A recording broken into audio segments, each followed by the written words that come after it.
장애인 문화복지신문 제343호 제5면 기사입니다. 광명시 찾아가는 불법 광고물 수거보상제 운영. 광명시 시장 박승원은 쾌적한 도시 환경 조성을 위해 18일부터 각 동 행정복지센터를 순회하며 찾아가는 불법 광고물 수거보상제를 운영한다. 불법 광고물 수거보상제는 광명시 5개 광고물 등의 관리와 5개 광고산업진흥에 관한 조례에 따라 시민이 길거리 등에 내걸린 불법 광고물을 수거해오면 그에 따른 보상금을 지급하는 제도다. 특히 시는 시민들이 거주지와 가까운 곳에서 신청할 수 있도록 각 동 행정복지센터에 현장 접수처를 마련하여 편의를 제공하는 찾아가는 수거보상제를 2020년부터 운영해오고 있다. 불법 광고물 수거보상제는 광명시 거주 만 70세 이상 어르신이거나 장애인 등록법에 의한 장애인이 참여할 수 있다. 지급 기준은 장당 벽보 100원, 홍보 전단지 50원, 명함형 전단지 20원이며 1인 최대 20만 원까지 지급한다. 시민 게시판에 부착되거나 옥내 또는 현관문에 부착된 벽보, 개별 홍보용으로 가정 또는 점포에 배포된 전단 등은 제외된다. 신청은 7월 18일부터 8월 5일까지 매주 월, 수, 금 오전 8시 물결표 사인 10시 사이 해당 동 행정복지센터를 방문하여 수거해온 불법 광고물, 100매 단위과 신분증, 통장 사본을 신청서와 함께 제출하면 된다.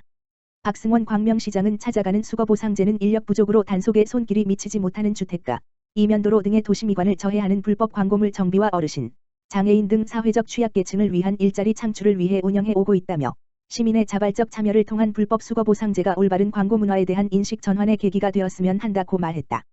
광명시 저소득 취약계층 자립 역량 키우는 자산형성 노하우 기법 교육 실시.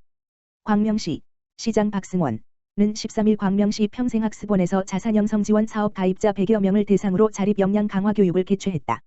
이날 국민연금공단 이예나 교수를 초빙해 국민연금, 예금, 주식 등을 활용한 자산형성 노하우 기법을 주제로 다양한 교육을 진행했다. 참석자들은 소비 습관 바꾸기, 합리적인 재무 설계를 통한 안정적인 경제활동 자산 형성 방향 등 교육 내용에 큰 호응을 보였다. 시 관계자는 경제위기 상황에서 가장 안정적인 투자 방법은 저축이다. 자산형성 지원 사업 가입자 분들이 만기까지 잘 유지해 모두 목돈 마련의 기회와 기쁨을 누렸으면 좋겠다며 저소득 주민이 자활에 성공할 수 있도록 적극적인 지원을 아끼지 않겠다고 전했다.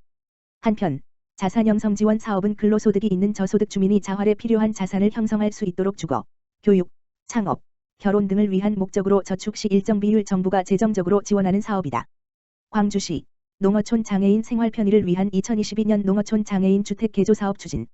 광주시는 농어촌 거주 장애인을 위한 농어촌 장애인 주택 개조 사업 추진을 완료했다고 11일 밝혔다. 이번 사업 추진을 위해 시는 읍면동 행정복지센터 및 민간복지기관에서 추천한 2가구를 사업 대상으로 선정했으며 올해는 이른 폭염과 장마로 시급성을 고려해 대상자분들의 불편을 최소화하고자 사업을 더욱 신속하고 세심하게 추진했다.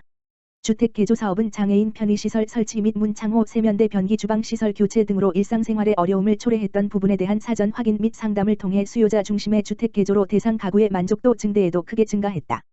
방세환 시장은 폭염과 장마로 이동 편의에 큰 어려움을 겪는 장애인 가구의 상황을 세밀하게 살피는 계기가 됐다며 앞으로도 현장 중심 업무를 추진해 시민 편익을 최우선으로 시정 운영을 펼치도록 하겠다고 말했다. 광주시 중증장애인 일자리 창출 카페 아이가트 에브리싱 운영 재개.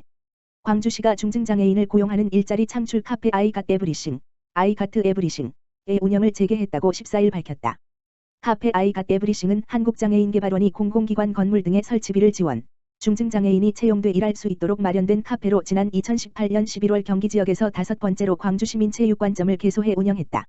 그러나 2020년부터 코로나19 유행에 따른 사회적 거리두기 시행으로 2년 반 동안 운영하지 못하고 올해 사회적 거리두기 해제에 따라 사전 준비 기간을 거쳐 지난 13일 운영을 재개했다. 카페 운영은 한국장애인문화 경기도협회 광주시 지부에서 맡아 운영하고 있으며 카페 운영을 통해 발생되는 수익금은 카페 운영 및 근로장애인 인건비와 장애인 일자리 확대를 위해 사용될 예정이다. 카페 운영 시간은 수목금 오전 11시부터 오후 8시까지, 주말 오전 9시부터 저녁 6시까지, 월화 휴무이다.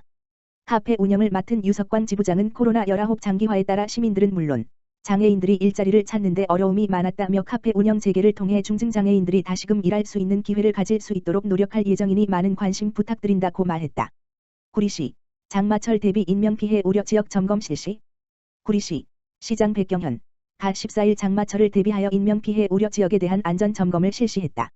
이날 점검은 새 정부 5.10 및 민선 8기 출범 7.1과 거리두기 해제에 따른 야외활동 수요 증가 등 정책 환경 변화에 따라 국민 안전 확립을 위해 시민과 함께 여름철 인명피해 우려 지역에 대한 실시한 합동점검이다. 합동점검 지역은 사로교, 하부 세월교, 토평교, 하부 둔치주차장, 아천동 산 7-2번지 산사태 우려 지역 등 3개소다. 구리시는 이날 점검에서 장마철 강우시 하천 범람, 토사 유출 등 재난 발생의 위험이 있는 시설물을 중점으로 선행강으로 인한 땅말림 옹벽 배수로 등 이상 유무와 둔치주차장 세월교 하상도로 등 출입 통제가 필요한 시설에 대한 통제장치 점검 등 주요 시설물을 집중적으로 점검했다. 점검을 마친 백경현 시장은 최근 온난화에 따른 기후 변화로 단기간에 많은 비가 내리는 만큼 집중호우 등 풍수해로부터 시민의 생명과 재산을 보호할 수 있게 빈틈없는 대비 태세를 갖춰달라고 당부했다. 구리시 수택 이동 21번지 세기 클러브 사랑의 집수리 봉사 진행. 구리시 시장 백경현 수택 이동 21세기 클러브 회장 한재명 20일 수택 이동 거주 저소득 가정을 위한 사랑의 집수리 봉사를 진행했다. 이번 집수리 대상 어르신 댁은 10년 이상 도배지 및 장판 교체를 하지 못하여 곰팡이와 얼룩이 있었던 방 2개와 주방 1개로 구성된 곳으로 21세기 클러브는 이날 집안 전체에 대한 도배와 장판 교체를 진행했다. 한재명 회장은 어르신이 건강하고 편안하게 지내실 수 있도록 앞으로도 많은 노력을 기울이겠다며 회원들의 땀과 정성이 큰 도움이 되길 바란다고 봉사 소감을 밝혔다. 백경현 시장은 더운 날씨에도 지역사회 이웃들을 위해 봉사해 주셔서 진심으로 감사드리며 이번 봉사를 계기로 어르신의 삶이 많이 나아질 것으로 기대된다고 격려했다. 한편 21세기 클러브는 구리남 양주시 지역 청장년들이 뜻을 모아 1998년 창립한 순수 봉사단체로 취약계층 집수리 봉사, 복지시설 후원, 환경보호 등 꾸준한 봉사 활동을 이어가고 있다.